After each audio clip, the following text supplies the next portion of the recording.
Welcome to Talk is Sheep, the official podcast of the Wild Sheep Society of British Columbia. Brought to you by our title sponsor, Mountain Tough Fitness Lab. Come along with us as we take conversations that matter to you into the high alpine. We have partnered with Mountain Tough Fitness Lab to help get you in shape and mentally stronger. Whether you're a veteran hunter or just starting out, the Mountain Tough app will take you to the next level. We personally train using the Mountain Tough programs, and we believe in it so much that we want to give you 6 weeks for free using code SHEEPBC. That's SHEEPBC. Check out Mountain Tough Fitness Lab. You won't be disappointed. Good morning, Rebecca. How's it going? Great. How about yourself, Kyle? Good. So, Women Shaping Conservation, you got to be a part of something pretty darn cool, I would say. And advancing women conservation. Let's hear a little bit about what that's all about. Right. The AWIC Summit, Advancing Women in Conservation, was in Fredericton this year in Canada. So all invitees were from across Canada to join. It was actually a 3-day summit. And Kyle, I can't tell you how phenomenal it was to walk into this summit, not knowing anybody, and being able to walk out of this summit and having a lot of different friendships and connections with people that are like older and younger than me, people that are actually working in conservation. One of the girls was like studying moose genes. So anyways, great summit from beginning to end. I met a lot of great people, the committee that organized this, and one of the leaders in the committee is Courtney Devins, and she did a phenomenal job at, empowering and inspiring women within the summit to, participate in the conservation and hunting world and, find places where they can volunteer and find mentors within their community and within their community. So hands down, one of the best summits that I have gone to in a long time that encourages and inspires women to, to build their confidence, to get out into the community and find a place that fits well for them. Yeah, awesome. And so obviously we're having Courtney on the podcast here. Courtney Devins, she's with the Saskatchewan Wildlife Federation, and she's leads the Advancing Women in Conservation program. And Rebecca, you as our Women Shaping Conservation Chair for the Wild Sheep Society BC, I want to commend you on your leadership. This has been such a great program that you've got a good committee, and I'm really, really grateful to be part of that. And just, your leadership and the great work that's being done by the ladies and men too, but ladies on your team. It's just awesome. It's such a cool thing. And, I love this inclusivity part. And the one thing that struck me really that stood out on this podcast was you'll hear Courtney talk about 40% of the SWF membership is women. And, that's a big number. And I don't think the society has that number.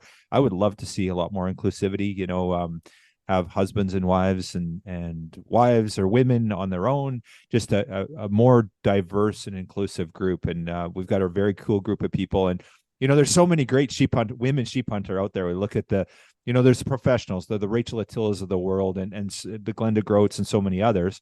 But then we also have just so many accomplished sheep hunters like look at Sabrina Larson, for example. And there was just a whole plethora of women that killed great rams this year. So I'd love to see a lot more of that with the society. And I'm really grateful that you're leading that charge for us.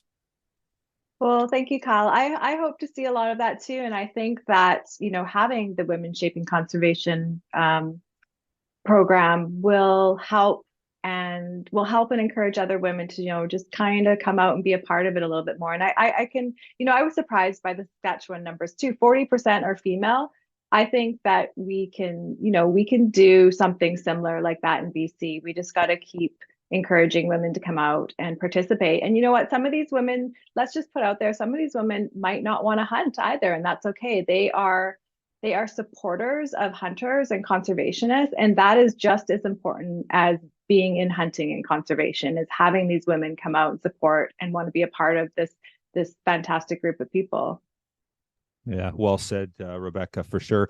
And I think let's just talk a little bit about the event. So on November 25th, we're hosting Beyond Bonds film night in Richmond.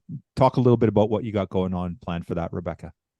Yeah, this is going to be a really exciting event for women shaping conservation and Women Hunt. We collaborated and did a film called Beyond Bonds. You know, the film was developed and created to bring awareness to women in the hunting conservation space, but as well as, you know, bringing awareness to predator hunting. And I think that that's a touchy subject as is, but I do want to bring up the fact that, you know, this is about empowering women in the hunting and conservation space. And, you know, you don't want to miss this event. This event is for both male and females, children, youth, you know, whoever you'd like to bring out. There are still tickets left. So it would be really awesome to see you there. We have a great keynote speaker, Rachel Attila. We also have a guest speaker, Blaine Calkins. So, you know, lots to see. There's door prizes, a silent auction, drinks, appetizers, and lots of fun to be had. So we're hoping to get a really good crowd out there. So I hope to see you there. Yeah, so that's November 25th, just over a week, couple weeks away. And so make sure to get some tickets. Go over to the wildsheepsociety.com, and there's a registration button right on the homepage, and get your tickets. It's just going to be a great night. The one thing, Rebecca, that we try and remind people is that, yes, it's a women hunting, women in conservation initiative that it's surrounded, trying to increase female involvement, but it's not exclusive. You know, bring your husband, bring your kids. Everyone's welcome. And even your committee, you know, it's very cool. You've got equal representation on your committee. You've got 3 guys, 3 gals. That's really cool that you have that perspective. And it's about increasing inclusivity for women, but it's not excluding anyone. So don't feel like, oh, this is women only. You know, I got to go with my girlfriends or whatever. No, you don't. Just come out. And you know what?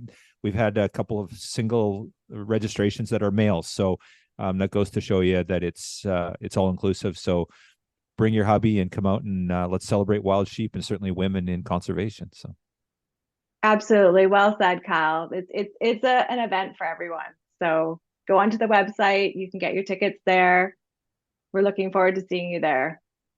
Awesome. So with that, we're going to talk to Courtney Devins from the Saskatchewan Wildlife Federation and Advancing Women in Conservation. Enjoy the listen. This episode is sponsored by our conservation partner, Precision Optics. Thank you, Sitka Gear and Precision Optics, for investing in healthy wildlife and sustainable ecosystems.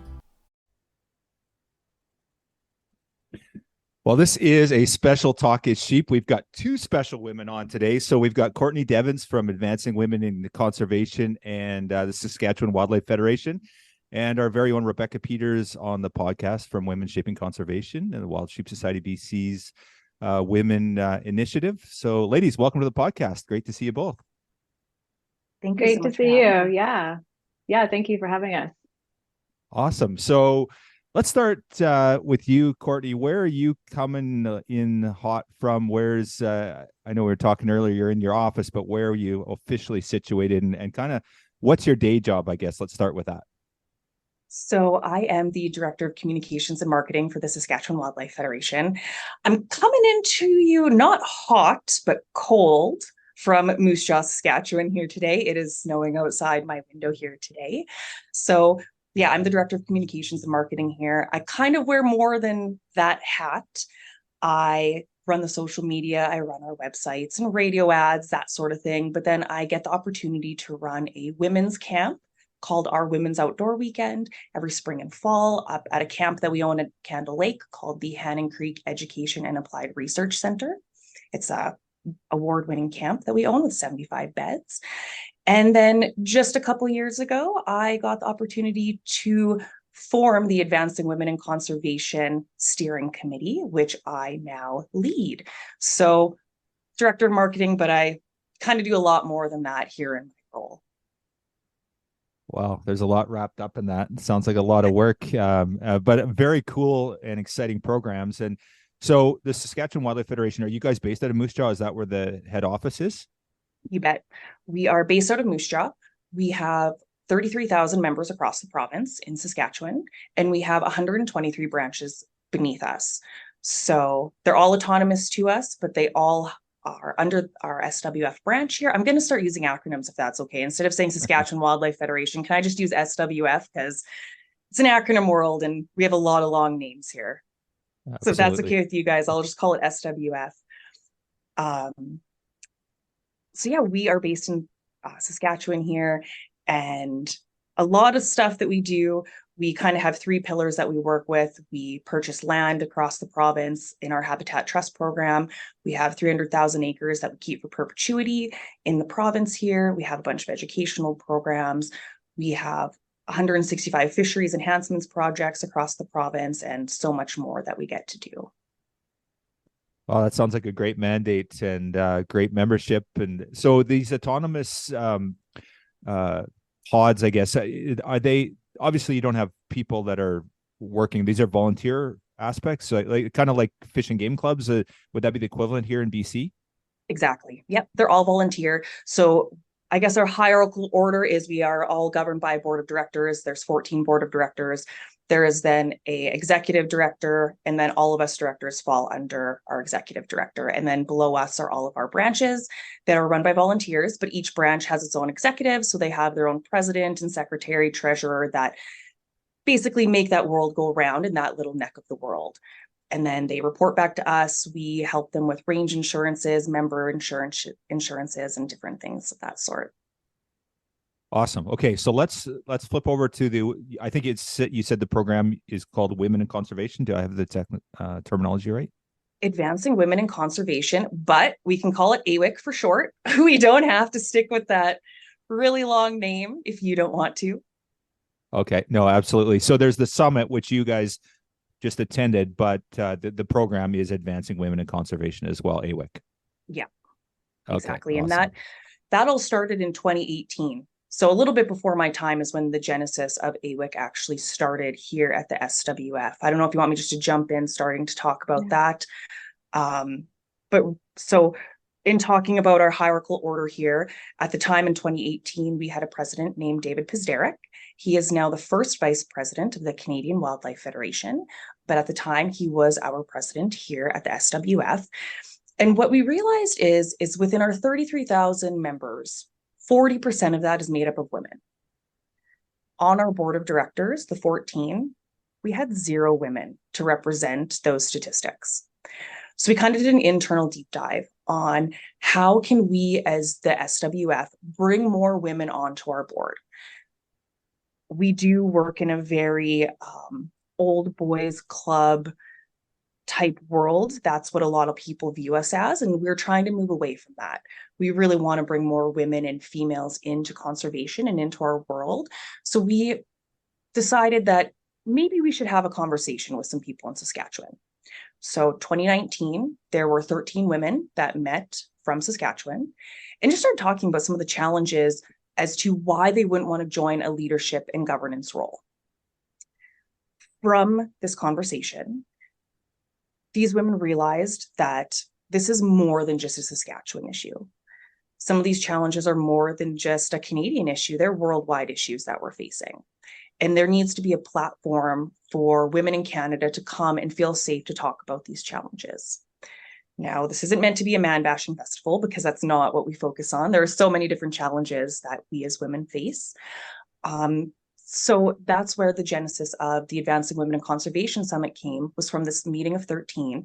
We thought, let's make this a national event, invite women from all across Canada to come and talk about what are some of these barriers that we face in our roles? What are those challenges that we're facing that is maybe keeping us from wanting to join a board of directors or go and volunteer at an organization? So 2019, that meeting took place. 2020, the world shut down. Dreaded COVID happened. So our first annual AWIC summit was actually supposed to take place in 2020, but that couldn't take place. So it was after this that I actually came on board, and I was hired here at the SWF for this job, and I took AWIC under my wing. And I thought, okay, let's start planning this for 2022 in hopes that COVID is just not gone, but maybe we're not thinking about it as much and the restrictions have kind of let up. So that's exactly what I did. And I started planning the event in Saskatoon, Saskatchewan. We hosted it at the Staybridge and Holiday Inn Express in Saskatoon, and we had 98 women from 6 provinces attend the first event. This was huge for us because we went from 13 women just from Saskatchewan to 98 women representing 6 provinces in the room. So to us, that really measured our success by saying, this conversation is needed. We had a really strong agenda of women to come and speak. And honestly, after the first event ended in November last year, it was actually, I just had a Facebook memory yesterday that it was a year ago that our first summit adjourned. After it ended, we as a steering committee, it's myself and 5 other ladies from across Canada, we just kind of sat back and we're like, this was great. We did a really good thing here.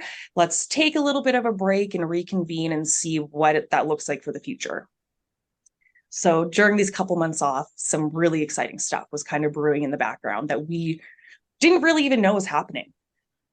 January of this year, we found out that this summit was up for a national award.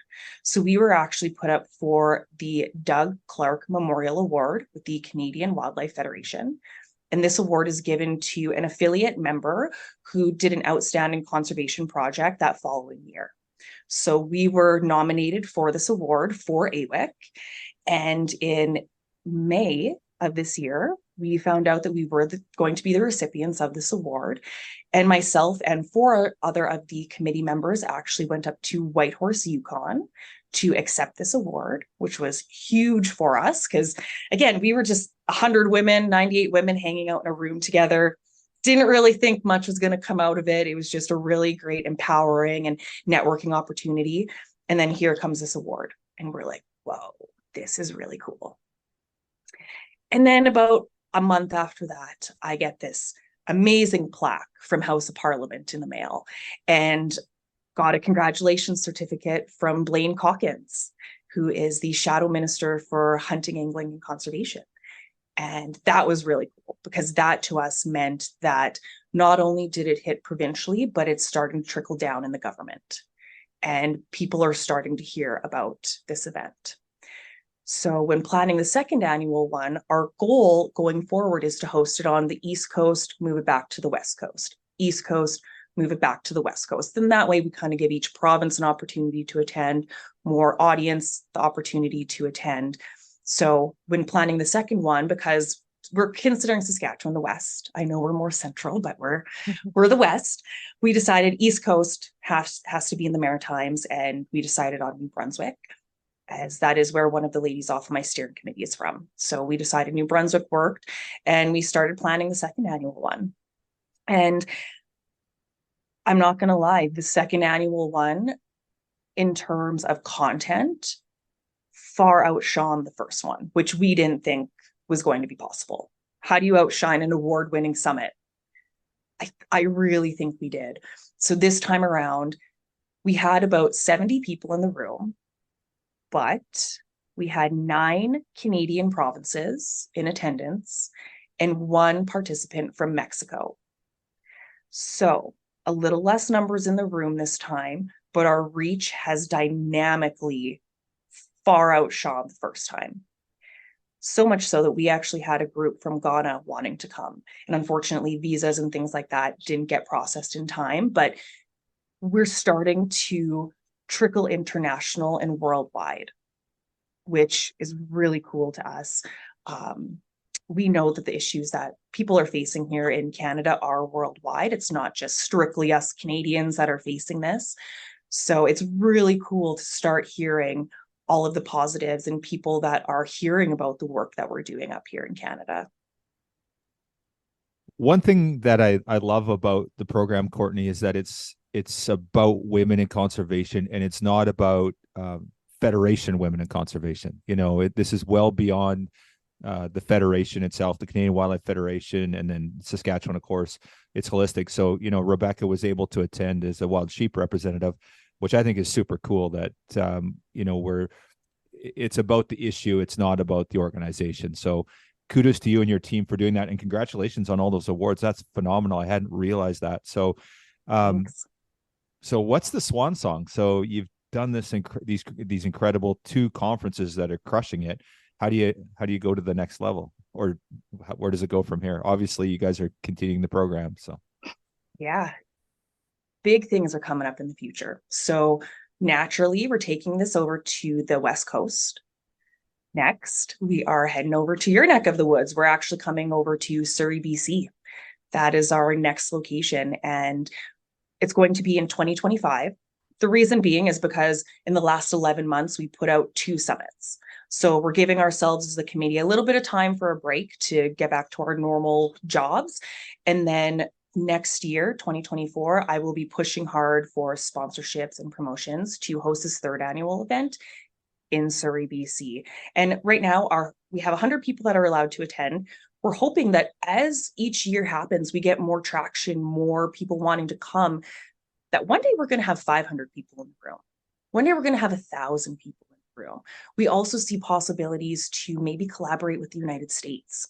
They hosted a summit very similar to this in years prior, before COVID happened, called Women in Conservation Leadership through the National Wildlife Federation. And it would be very cool on our front to partner up with the National Wildlife Federation and maybe make a North America Advancing Women in Conservation. So we are still new. We're kind of a baby program, which gives us a lot of opportunity to grow. There's so many different ways that we can take this. And right now we are wanting to just kind of fill the room up more than what we did before. I think this time around, because we're in BC, we're going to try to shoot for about 200 people, see what we get, and then each year just keep increasing and increasing. And hopefully this becomes a really big household name in the next couple of years. Awesome. Okay, so let's drill down now. So we've talked about the program, we've talked about the summit and future plans, but let's back the bus up and talk about some of the issues. Let's talk about women in conservation. You've had these 2 great summits, and one of the goals was to increase involvement on the board of directors. Are you still sitting with just 14 men on the board of directors? Have you managed to get anyone interested in stepping up? So let's talk about some of those issues and some of the successes that you maybe have had from the last 2 summits. Sure. So to start off, we have 1 lady on our board now, which is great. That's a huge win for us. Huge increase. Huge. That's awesome. It's huge, 100% increase on our front. We are very excited. But I just kind of want a side note here. And I think that something that's neat about having at least 1 woman is that now that there's the 1, we're hoping that people will see that, hey, she's doing it, I can do it too. And you don't necessarily have to be a hunter or an angler to be on our board of directors, because everyone has different ideas and brings something different to the table.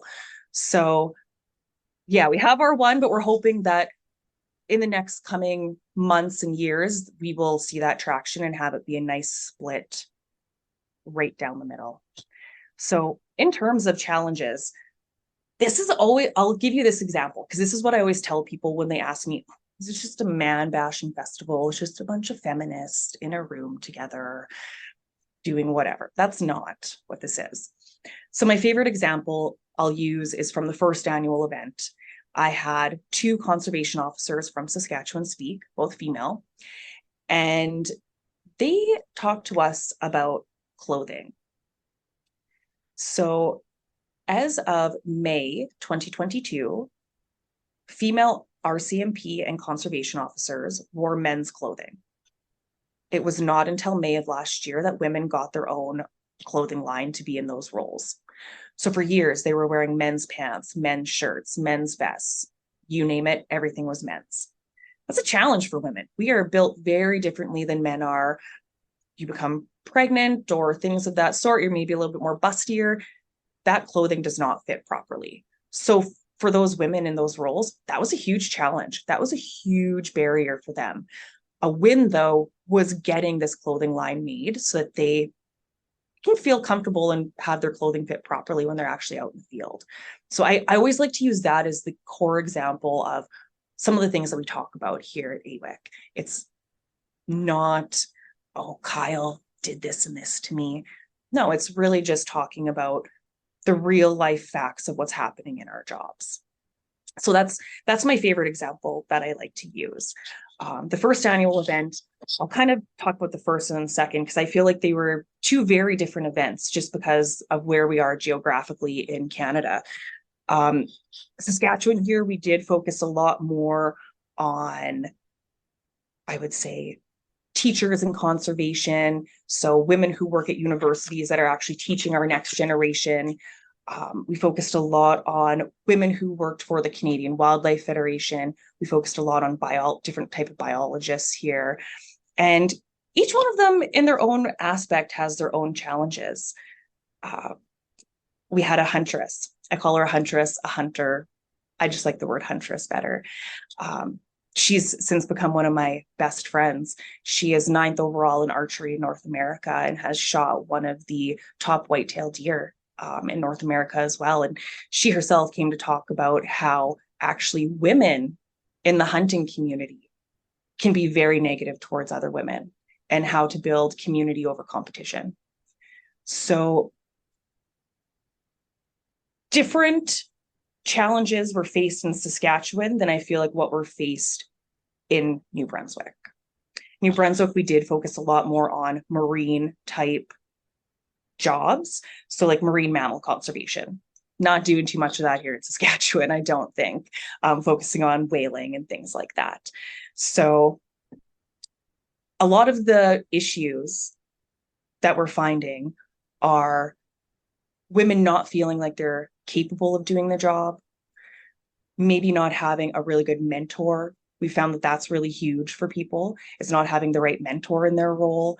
Sometimes it comes down to the leadership in that role for people not getting to where they want. Really just kind of depends. Each person is different, but what I've kind of seen from Saskatchewan to New Brunswick is that while women have these challenges, we're not sitting and crying about it in the room. We're going and we're trying to figure this out and we're trying to find our winner's circle to get to where we need to be.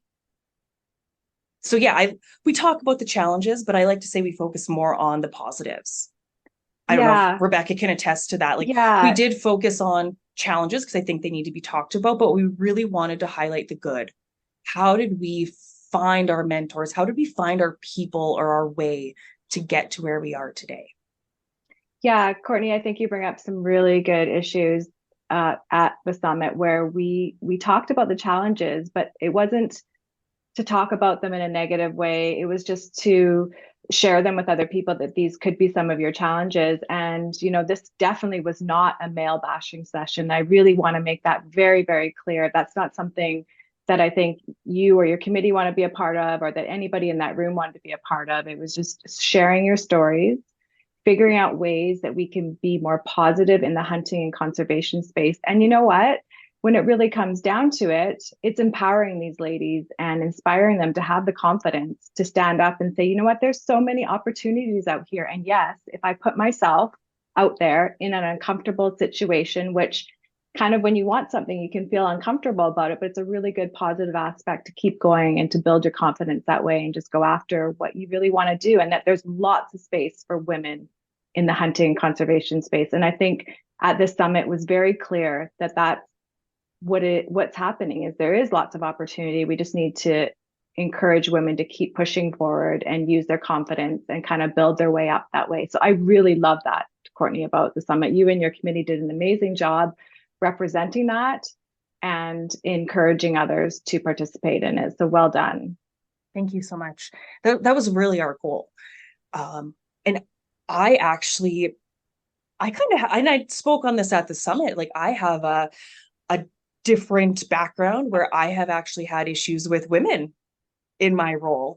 Every single male in my life, my executive director, all of our male board of directors and the female, they are very, very supportive of me. Myself personally have had issues with other female leads in the past. So that's why I'm like, I can't make this be a topic on what men are doing wrong, because in my own personal life, it's been more women that have been more detrimental to my career than anyone in my current life ever has. My executive director right now, male, he's one of my hugest mentors. He probably doesn't know that. When he hears this, he'll roll his eyes, but one of my hugest mentors. And if it wasn't for him pushing me and allowing me to do this stuff wouldn't be here today. Did not get those same opportunities with fellow females in the past. So we really wanted to make sure that that was the tone. It's just, these are very common challenges that you might face, but here's some tactics on how to get out of them. So on that note, that was one of the things when both you and Rebecca were talking about this, I guess, let's go back to the lack of women on the board of directors of the SWF. So 14 men. So are there barriers to entry in that they're not getting elected on, or they're not, or is it a lack of maybe women are not applying and they're not feeling comfortable applying? So I guess, are there real barriers to entry where they're just like, it's just not an inclusive space and they can't really get their name on the ballot and feel comfortable enough to do it? Or is it even worse where they're actually being blocked? Like it's kind of the old boys club, like, hey, that's not going to work here. Or is it a situation where women are just not stepping up into that leadership role, and you're giving them the tools to do so, or is it a combination of all three? No, I think it's just a situation of women are not putting their name in. We have our one token lady on the board, and she does not come from a hunting or angling background. She is a holistic Chinese medicine practitioner, and she came on the board, and like I said, no background. Probably thought to herself, I'm not going to be a fit, but it really works. So we really feel like it's a situation where women just feel like they're not knowledgeable enough. Maybe their opinions won't be heard on the board because it is mostly ran by men. We don't want it to be that way here at the SWF. We want more women. We constantly are reaching out to different members and being like, hey, we specifically like you, Jane, in Region 1, you should join the board of directors. And a lot of times people kind of do get that imposter syndrome where they think, I'm not capable to be on here. I don't have the knowledge to be on here. Sometimes it's a time restriction. I don't have the time in my personal life to be on a volunteer board, which is completely fair. But we really think that it's just a situation of women are not stepping forward to put their name up. We try to be as welcoming as we can.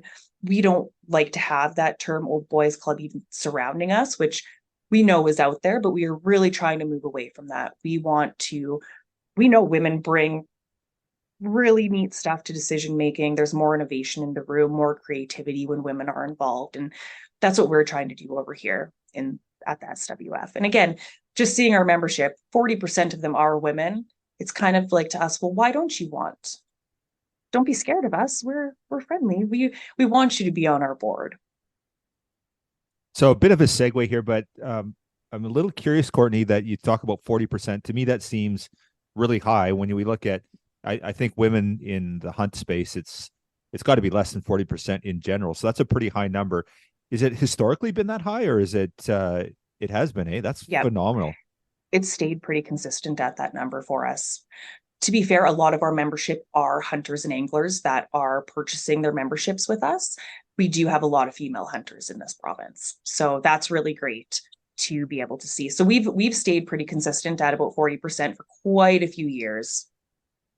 That's phenomenal. Well, congrats to you guys on that. That's a great number. I'd be interested to see what the BCWF numbers are, if they're similar to that or what. But and I know they have a women in the outdoor program as well. So okay, so let's talk a little bit about the conference itself. When you talk about, giving women, empowering women, and the mentorship piece, talk about some of like a typical seminar that you might have there, or a discussion, or maybe your keynote. I was reading about your keynote last at the Fredericton event.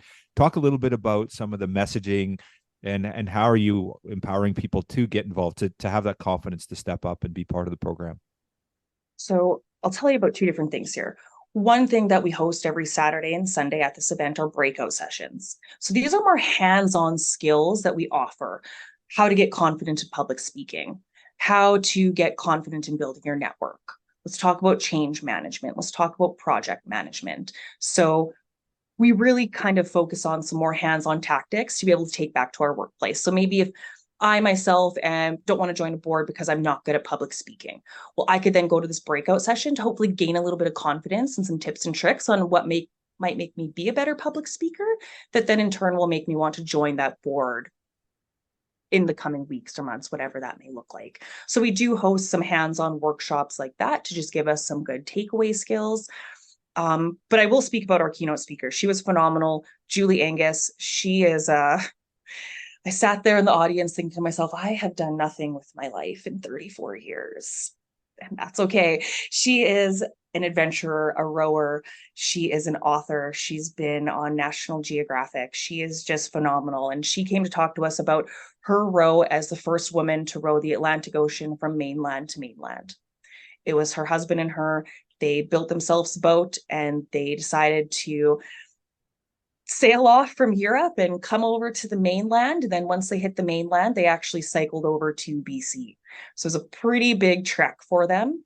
And what she really talked about was resilience and working as a team and how to empower each other when you get into some of these situations, when you're in the middle of the ocean and you're in a record-breaking hurricane. What do you do? So that's what she talked to us about, is exactly that. What did they do in those situations? Her story was amazing. It was captivating. I mean, that room was silent the whole time that she spoke. She was such a beautiful soul and just sharing that adventure, especially rowing across the Atlantic. Yeah. And may I just say that outside of the conference, she is equally as lovely. Yeah. Yeah. So I can see that. That's who she is. And yeah, just so amazing. She was really great and actually wants us to keep in touch when we go over to BC for the 3rd annual. So hoping maybe they can be involved again in some capacity. But she was captivating. Her story was great. And she really just wanted to focus on meeting your goals, empowering yourself to take some of those challenges that we have, some of these goals that we have, and really just set out towards that end. How do you get there? And a lot of it is planning, things of that sort. But that speech specifically, like Rebecca said, the whole room was silent. I cried a little, of course I cried a little bit during the presentation. It was wonderful. So did it empower me to want to go row across the Atlantic? No, but it did give me some really cool tips and tricks on things like teamwork. So she did row with her husband. I think she said they were in there for 5-6 months in this boat, rowing across the Atlantic. So you learn a lot about people in that time in such a small space. And yeah, just some of her messaging was really great to be able to take away to my own personal life from that. So yeah, she had some really good takeaways. Actually, in that little green book that you guys gave us, she had like a whole list of things that you can do. And, it all applies to what we're doing here in the hunting and conservation space and wanting more women to be a part of that. And, maintaining your perspective. She talks about celebrating your successes. So like, celebrating the AWIC summit and how well it's doing and how well it did at the first one as opposed to the second one, scheduled communication, being a great communicator. And you know what? Don't look for things that you don't want to see in yourself. I thought she was completely in touch with what needs to happen when you want to build some type of success or some type of encouragement, inspiration for other people. So she was an amazing keynote speaker to have. I just really enjoyed listening to her.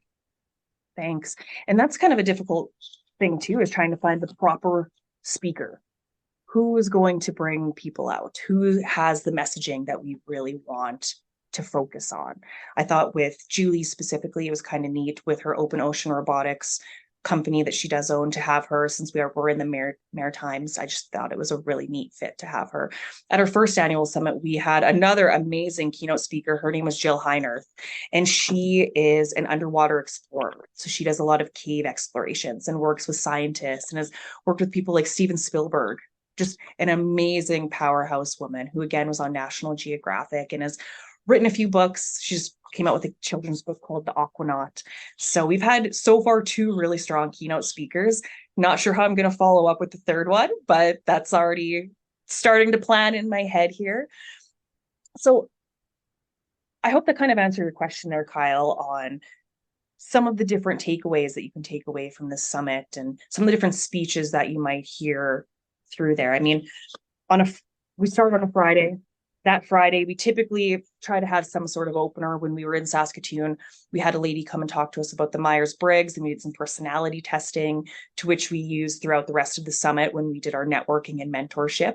So we focused a little bit on that. We had some really great presentations from Eco Canada talking about some of their research statistics on numbers and conservation in Canada. Again, in Saskatoon, we had our breakout sessions, very similar to in Fredericton, talking about confidence in public speaking, and you can't be what you can't see. Your network is your net worth, those sort of topics. Just really, how do you build your own community? Where can you go to find like-minded people? And I guess I should also have mentioned too at the beginning that this summit is not only for people who work in conservation. This summit is for people who volunteer, go to school in conservation or the environment, or maybe you're just interested in volunteering, going to school or working in this sort of field, and you just want to come out and hear some of the topics that are being discussed. This is really open to anyone who has those sort of interests, and men are also allowed to attend. We did have 2 men in attendance this year, so it's not just for women. Men are able to attend. I really liked that you guys included a couple of male speakers.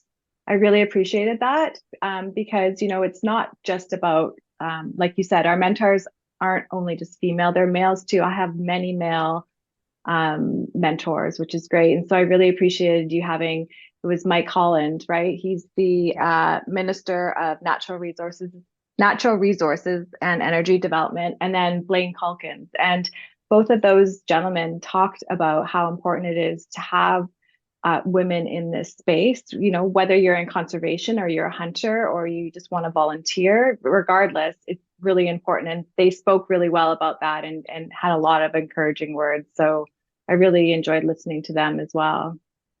Well, and what was kind of neat about the first annual to this one was at the first annual, there was a large group of students in the audience. Saskatchewan Polytechnic, one of the trades colleges here, they sponsored the event last year, and we actually had a couple of their teachers come and talk to us about the different career paths in conservation and how they empower the next generation of conservationists. And I guess this is kind of another way that I measured our success, but from the first annual event, after it adjourned, there was a group of 2 gals from the University of Saskatchewan who went back to their school, and they started a student group called Women for Conservation. So it's kind of a little mini version of AWIC. It's talking about what do they as students deal with as females, and how can they empower each other to graduate and move on with their careers. And they actually reached out to me, this group, in February. It must have been February, March. And they said, "Hey, Court, we want to attend this next event. We loved it. We started this student group." And I thought to myself, whoa, we already know that we're nominated for this award, but a student group has been formed. That is phenomenal. And that's how I really knew that this was a success. And then planning this next one, we thought, how do we start this event? How do we, we just had this award-winning first one. How do we even start a second one? And that led to the conversation of me reaching out to the student group and saying, "Hey, would you guys want to present? And let's talk about your experience at the first one, your student group, and everything that you have going forward." And that's exactly what they did. 5 gals from the University of Saskatoon, University of Saskatchewan, came out to Fredericton, and they actually opened up our event with the first talk of the day. So that was really special and near and dear to my heart, and hoping that we can get them to almost come to every single event, just because I think it's a really neat win that formed from AWIC. And I always say the award, the recognition from Blaine was all lovely, but to me, this student group was really, to me, the reason why this event was formed. So topics kind of vary. We even kind of went out of our shell this year, and we had a veteran RCMP come and speak, who's now a mayor of a town in New Brunswick. And while she necessarily didn't work in conservation per se, a lot of her messaging was so broad that it could have went across any field. This time around, we hosted a lot more panel discussions than our first one, just because there was so much knowledge that we were picking from when trying to plan this event that we thought, how can we really include everybody that has an interest to come? So this time around, we did focus a bit more on panel discussions on different topics like pathways and conservation and imposter syndrome, which I was a part of. So yeah, the second one, to me, the program outshone the first one, which is very hard to do, but just the conversations, and not only that, but to me, the networking that took place, the friendships that were made, far outshone the first one. There was so much more laughter in the room this time around. And I really feel like the group that we had there was super strong. And that's why I always say quality over quantity. We may not have sold out, but the reach that was there, top notch. Couldn't have asked for anything better. Yeah, Courtney, I think you've just nailed it right there. The friendships that were formed at this one. I mean, I wasn't at the first one, so I can't speak about that one, but I do definitely know that attending this event, I have so many new friends and I have made so many new connections. And, this is part of having these events. This is part of your success is, connecting people, connecting women across Canada, connecting them even within their own province. And I thought that was delivered so well on its own. And you could tell that we all felt like we had known each other for a long time at this event. And that can be hard to just provide for people. That has to happen naturally. And I think that you guys supplied such a great seminar basis for the Friday, Saturday, and Sunday. And you had different levels to it. You had different ways people could contribute to it. You had different presenters, and you were able to probably touch everybody in that room in a different way, which brought us together as well at our individual tables and then in the evening for networking. So really, really well done. Like, I was really impressed. And, I could keep talking about it forever, but like we were all on a high at the end of the weekend, like when it finished, I was actually like kind of feeling low. I was like, no, don't, let's not stop. We're just getting started. But that's part of it. So really well, you and your committee did a really good job. So thank you. awesome. And I guess I should mention too, we went on a field trip. We didn't just sit in the building the whole time. We went on a field trip. We went over to the Maritime College of Forest Technology, and we had the University of New Brunswick, the female woodsman team, come and show us some different forestry techniques. Those women were sawing logs and climbing poles. And oh my gosh, again, I sat there thinking to myself, what did I do with my life? These women are powerhouses out here. So we got to see a demonstration from them. And we also did a fun kind of icebreaker activity called Amazing Race AWIC Edition, which my team won. Was not rigged, but we won. So shout out to the Bear team. There was a lot of smart women at this convention, and we thought that maybe we won because we only got a few wrong, but I guess that was so much fun. You guys did a great job with that amazing adventure for sure. Well, just because I don't know if you've ever been to conferences where you're sitting in a room for 3 days straight. It's like, I just need to do something. And selfishly, I'd never been out to New Brunswick before, so I thought it was really neat to be able to go take a field trip. We did take a field trip at the first one as well, in Saskatoon to the Wanuskewin Heritage Center. It was focusing on some First Nation traditions here in Saskatchewan. But this time around was really neat to get to see some of these lumberjills in action. And what I really appreciated, and this is just very random and weird maybe, but they weren't all like big bodybuilder women. Rebecca, they kind of just looked like me and you, but they were so strong and they could swing those axes and saw like it was nothing. I have never seen anything like this before. I mean, some of these women were very petite and super strong, and the strength to chop down wood and use different saws was incredible. I was so impressed by these young ladies that it almost made me feel like maybe I could do it, but I really don't think I could. But they inspired me to maybe try, right? Yeah, I'm sitting here like, man, I wish Saskatchewan had something like this, because this is right up my alley of an activity. So I just needed to give them a shout out because they did an amazing job, and they actually volunteered to do that field trip for us. So we are very thankful of their demonstration. Absolutely. Awesome. So Courtney and Rebecca, you guys both brought up some words that kind of resonate with me. You talked about the networking, which obviously, clearly that's a big part of this conference. But there were two other words that kept coming up, was empowering and mentorship. So, there's the summit, which is incredibly important. And now it's 2 years out. So it's a pretty big break.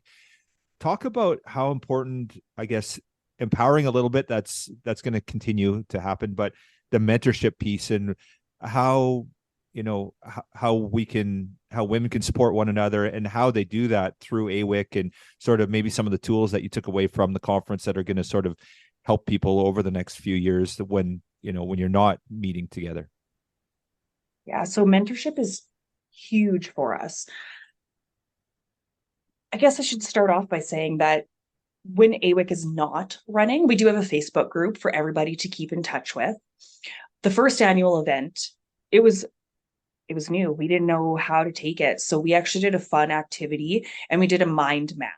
So we actually mapped out who our mentors were, because there were many people in the audience who think that a mentor has to be someone who's paid. Like, they think of people like Yoda and Oprah Winfrey as a mentor, and it doesn't have to be like that. Actually, my mentor is my best friend who hired me to the city of Regina when I worked there many, many years ago, and we are still best friends. My mentor now is my boss.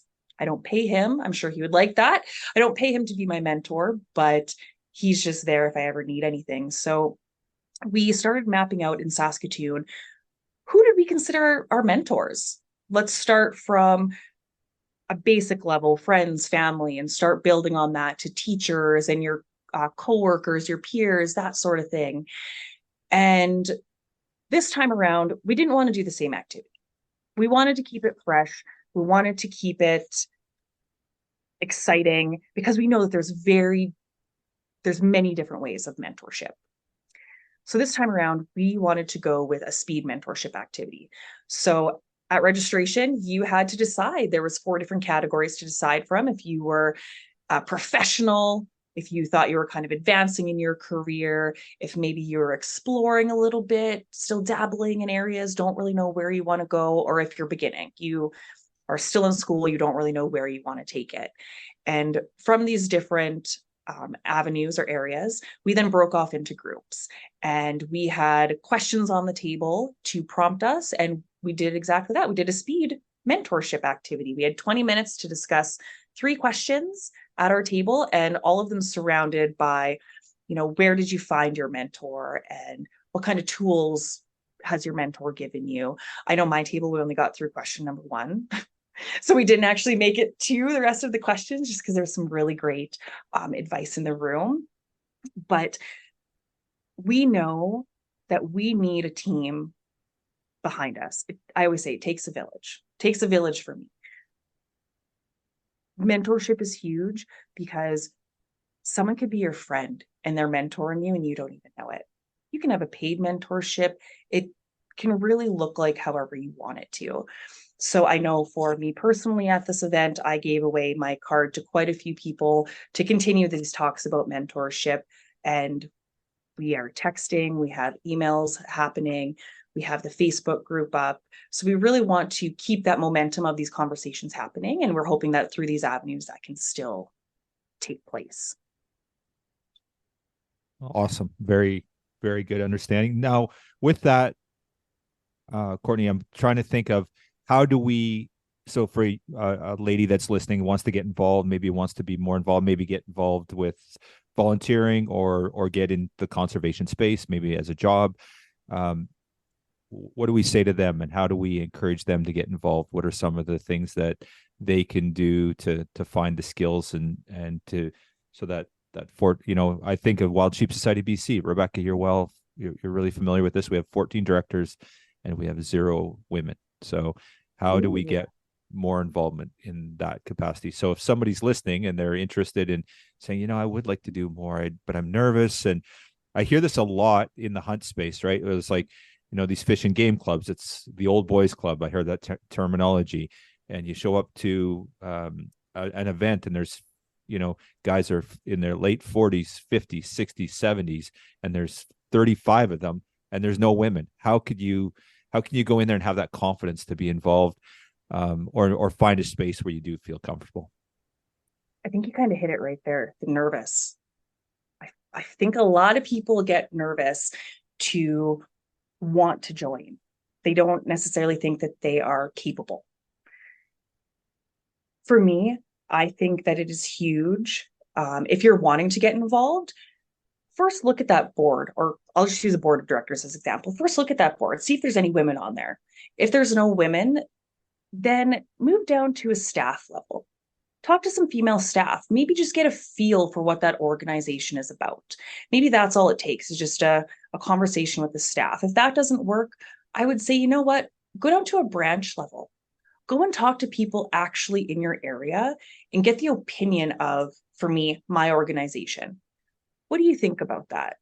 Because you'd said the word skills. I think each person brings something different to the table. So we don't have a set of skills or criteria that we have to be on our board of directors. As long as you can come to the table with some new ideas and be open to conservation and hunting and angling and trapping, you're qualified.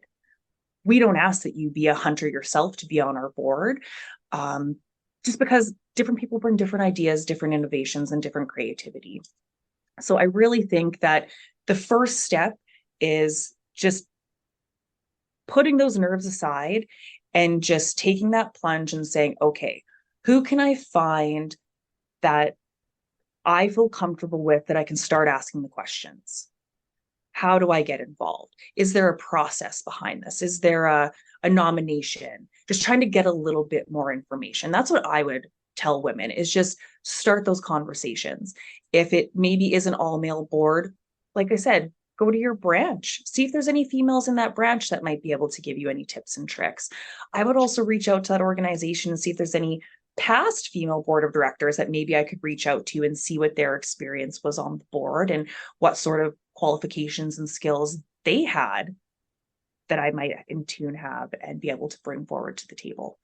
So that would be my suggestion, is just, you kind of have to rip that Band-Aid off and say, okay, I'm going to be vulnerable. I'm going to put myself out here. I might not think it's the right fit at first, but you'll definitely see in those coming months that it probably is the right fit. And you really just had a little bit of imposter syndrome where you felt that maybe you weren't qualified, but in turn, you absolutely were qualified, and you just needed to get that motivation and get that encouragement to really get out there. When talking about empowerment, I've kind of created my own empowering circle. It's ever evolving and it's ever growing. Even with mentorship, like I said, my best friend is my mentor. So she's constantly keeping me accountable for my goals that I set out for myself. And I think that's really huge. If you are even wanting to join a board or even starting to have those conversations, is to find somebody to hold you accountable. And again, that might come with just going to that organization, going to that board and saying, hey, I'm interested. What does this look like? Here's what I can bring to the table. Will this be a fit? Yeah, great points. And I guess, for me, looking outside and being a man, okay, so my perspective's different. But if I'm looking at an organization and there's a women program right there, that's a good sign, right? So that's like, okay, we're wanted here, right? There's like an intentional development that's encouraging me to be involved. So that's a great start. And that's probably a really good place. So if somebody's in Saskatchewan and is, reach out to someone like yourself and, with the society, reach out to Rebecca. There's going to be that level of comfort there. We want women to be involved in the program. So there's that, I guess where it becomes a little bit challenging is if you go to an organization, then there isn't that. And you look at it front facing, it's just all men. And you're like, that's to me where I think it would be super daunting. Right. So for someone like that, are there any skills that, or any programs or anything that you think that you could encourage people to look at to give them that confidence to sort of empower them to get involved? Just because it's all men doesn't mean you're not welcome there. It's just maybe because there's all men and everyone else looked at it, go, oh, I don't feel safe there. So how do you empower someone is there somewhere they can go to get that strength and courage to sort of move forward in that space? I really think there's some good organizations out there, places like Toastmasters. I think that's all across Canada and every province. They're typically the organization that will come and do some breakout sessions for us at AWIC. I think they're a really good starting place because, at least in my case, if you're nervous to join the board, a lot of that has to do with public speaking and getting your voice heard in that room. So going to places like Toastmaster and starting to take courses about public speaking and talking in front of a group, having confidence when putting your opinion out there. I think starting there could be very key to some people in their success and wanting to join. So that's where I would start, is just looking locally at, is there any groups that could help me with my public speaking? When it comes to empowerment, again, I would start at a branch level, because that's really kind of your community here in Saskatchewan, is your branch that's specific to your little area there. And start those conversations. Talk to women that are a part of the executives. If there isn't, then see if there's maybe female members from that area that maybe you would want to talk to. But I always think that there's someone in some area that is there to want to speak. You just have to be able to get out of your own comfort zone and try to find them. Awesome. Okay, so before we let you go here, talk about how people can learn more about AWIC. So you've got the next program coming up, the next summit 2 years from now in 25. Where can they get information on that? And in the interim, if somebody wants to get more involved, what are some of the things they can look at? I guess, you talked about the Facebook page. Is that exclusively for summit members, or is it open to other people as well? It's open to everyone. Okay, so where can we direct people to go and find more about it? So if you want to find more about it, you can head over to my website, swf.sk.ca/AWIC, AWIC. That is where we will have all of the photos from this year's event and updates for the next annual one as well. My social media on the SWF will always contain all of the information about the event. The Facebook group will always have information about the event. And as well, we keep everyone's email addresses. So past participants will get all the information about the next go around in an email format in case they want to attend. So those are kind of the ways that you can keep an eye out for our next event. If you're wanting to get more involved in it, I would say reach out to myself directly. All of my information can be found on our website at swf.sk.ca. Just reach out to me and I can absolutely put you in the right avenue, whether it's with AWIC or it's the board of directors, whatever that may be. I can put you down that path to get you successful. Awesome. And for any women in Saskatchewan, you said there's our women outdoor program. Is that correct? So we have a women's outdoor weekend. I think in BC, they probably have a Becoming an Outdoors Woman, the bow weekends. So we host a women's outdoor weekend in the spring and the fall. And it's at, like I said, at our Hannon Creek Education and Applied Research Center in Candle Lake.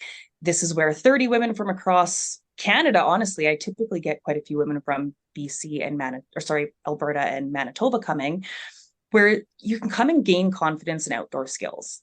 So we do stuff like canoeing, pellet gun shooting, archery, plant identification, wilderness shelter building, wilderness first aid, bunch of stuff. And it's a full weekend from Friday to Sundays where, it's kind of like a mini AWIC in a way. Like the friendships that are formed at AWIC is exactly what happens at my women's weekends. And I have had women who have never even been camping before in their lives come away being like, yep, I'm going to buy a tent. Me and my kids are going out camping. I can chop wood with only a knife and no axe, and I can start a fire with no matches now. And it's beautiful to see. The program has really, really grown in the last 3 years. Well, fantastic. Well, thank you so much for everything, Courtney, for being here today and talking to us, and look forward to seeing and hear more about it. I'm really excited about BC in 25, and hopefully the society and Rebecca can be part of that in some capacity. We'd love to be involved, I'm sure. Absolutely. Rebecca and I have kind of already been chit-chatting about this at the airport a little bit on how do we keep you guys in our back pocket for when we come over to BC. Awesome. Thank you so much, Courtney, for coming on and sharing all of that with us. It's such an amazing program, and you're a really great leader for women in the hunting and conservation space. So keep up the great work. Thank you so much, guys. This is my first podcast, so thank you so much for having me on. It has been a pleasure joining you from snowy Saskatchewan. Awesome.